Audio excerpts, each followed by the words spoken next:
Today, voters in Georgia's red-leaning 14th Congressional District will decide who will replace former GOP Representative Marjorie Taylor Greene. Here's what we know about those candidates. On the Republican side is Clay Fuller.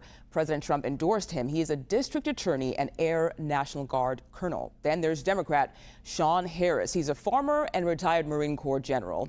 Harris earned about 37% of the vote in Georgia's special election last month. Fuller won roughly 35%. All right, let's bring in CBS News correspondent Skyler Henry, who is live for us today in Rome, Georgia. Good to see you, Skyler. So first off, why is the 14th Congressional District of Georgia so significant?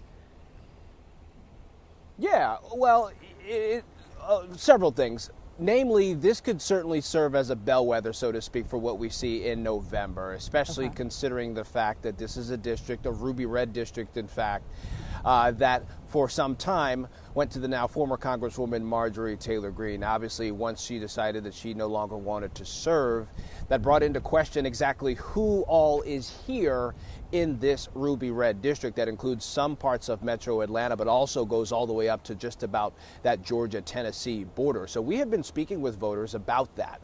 What are their issues? What are the things that they say that they are concerned about, especially heading into a race like today? It's also incredibly important considering the slim margins that are in the House of Representatives right now, where Republicans have a 3-seat advantage right now. If Shawn Harris, the Democrat, were to win this race, it would certainly signal something as far as the momentum that we could potentially see down the road in November. It also is of note that Harris earned 36% of the vote in that primary. We should add a little bit more context to that as well, given that Clay Fuller, yes, he got 35% of the vote, but there were nearly a dozen Republicans that were also running in that primary contest last month as well. So it splintered the vote, if you will. So I think it'll be interesting to see when the results come in tonight, whether there's some consolidation, if you will, as far as Republicans getting behind Clay Fuller, or whether Harris is able to get some of those stragglers, so to speak, and perhaps win tonight. Yeah, no, Skyler, that context makes sense, because I was wondering, well, that's sort of a red district. I'm wondering why the Democrat got so many points. And yeah, that makes sense. Okay, so you spoke with voters about those candidates. What did they have to tell you?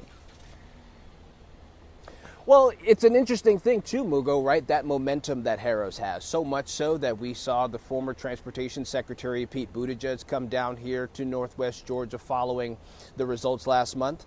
We also saw the celebrity Samuel L. Jackson throw his support behind Shawn Harris as well. So he has some ties, his family has ties to Northwest Georgia. So it's just very interesting to see the names and faces that have thrown their support and endorsement behind the Democrat in this race. But as far as what voters have had to say, some say that they are concerned what are happening across the country, everything from affordability, those gas prices, those grocery prices. They say that they are concerned about what they're having to spend and those real kitchen table issues. They also say that they're paying attention to what's happening abroad. Concerned about Iran, concerned about the president's messaging and how that is impacting everything from oil prices. And we should point out, because of the district that we are in that is so reliably, or that so relies on agriculture, they are concerned about diesel prices as well. But take a listen to what some voters had to say. I'm a 45, 47 and onward guy.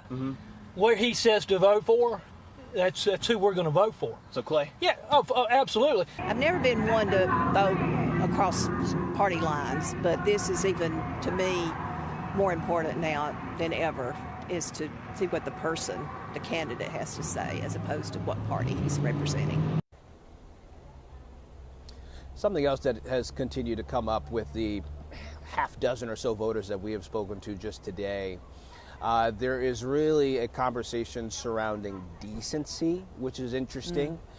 They also say that they are concerned about, what sort of posture they want to have as far as a representative and them going up to Washington, D.C., and the values that they want in terms of representing them when they are up on Capitol Hill. And so it'll be interesting to see how that plays a factor. We know that Clay Fuller has aligned himself with the president. The president was just here a couple months ago endorsing him, also threw his support behind him last night on Truth Social.